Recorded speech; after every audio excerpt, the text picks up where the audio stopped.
I spoke recently with Michael Berube, dubbed one of the most dangerous professors in America by David Horowitz. I spoke with Michael about Horowitz and Horowitz's academic Bill of Rights.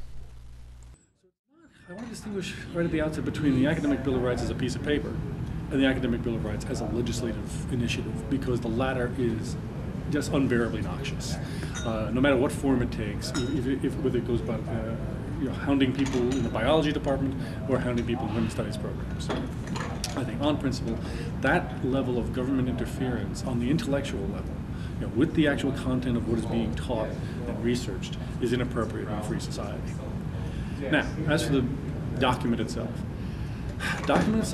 as Horowitz is fond of pointing out, is reasonably innocuous and has drawn much, a great deal from the AUP, except for one slightly problematic and one completely problematic clause in the bullet points at the end, the 8 various paragraphs. One would ask all teachers to represent or give airtime to all reasonable points of view. I don't know what universe there's time enough to do that. So that's just a minor point, especially in a field like literature. If I went over and taught every available conflict, including those nobody has ever thought of yet except me, I'd have no time to do anything at all. The more serious objection, I think, is another clause a little bit further down in that document, maybe the last paragraph, if memory serves, about barring scholarly organizations from taking positions with regard to matters of controversy in their fields. You can't ask for a clear example of a chilling of professorial or institutional speech.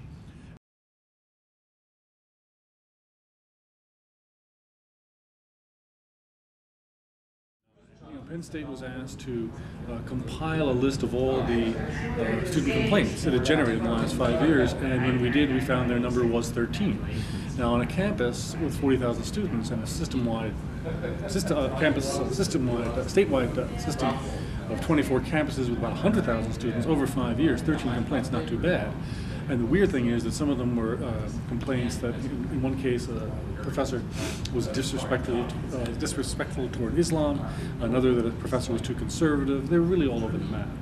Now, if we publicized a grievance procedure and invited students to complain every time a professor did some eye-rolling, snarky remark about Bush, would we get more complaints? Undoubtedly, but we don't know how many of them would be serious.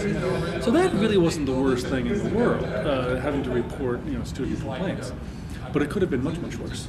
If the more radical members of the right had had their way, they would have engaged in a sort of traveling roadshow of something like 15 or 20 hearings where faculty would be named and accused and have no chance to face their accusers.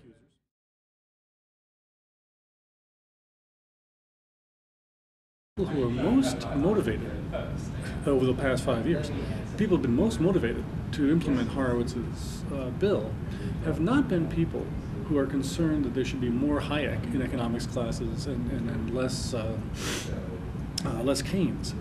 These have been people who are intelligent design people. It's had the interesting effect, actually, of radicalizing a few of the scientists, who passed on the PC wars of the 90s thinking that was all about the humanities and social sciences and women's studies and so forth. Now you've got legislators.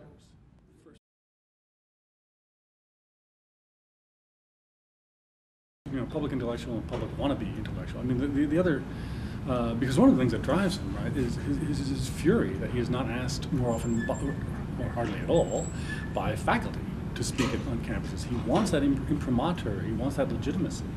And he put it to me, 5 years ago, and I wrote back and said, the guy who wrote, it's not Radical Son.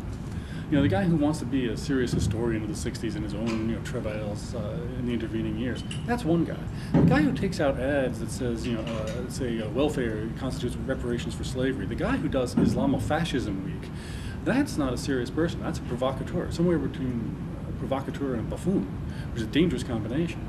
I mean, Islamofascism Week, to go to that for a moment, that's not a week supposed to spark serious reflection on radical Islamism.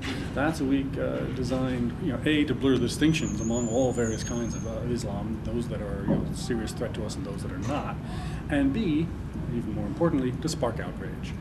Most 95, 98% of what Horowitz does is provocateur stuff to provoke outrage, and then outrage that he can then take back to his funders and his supporters and say, see, this is what I face. And I can't even set foot on a campus.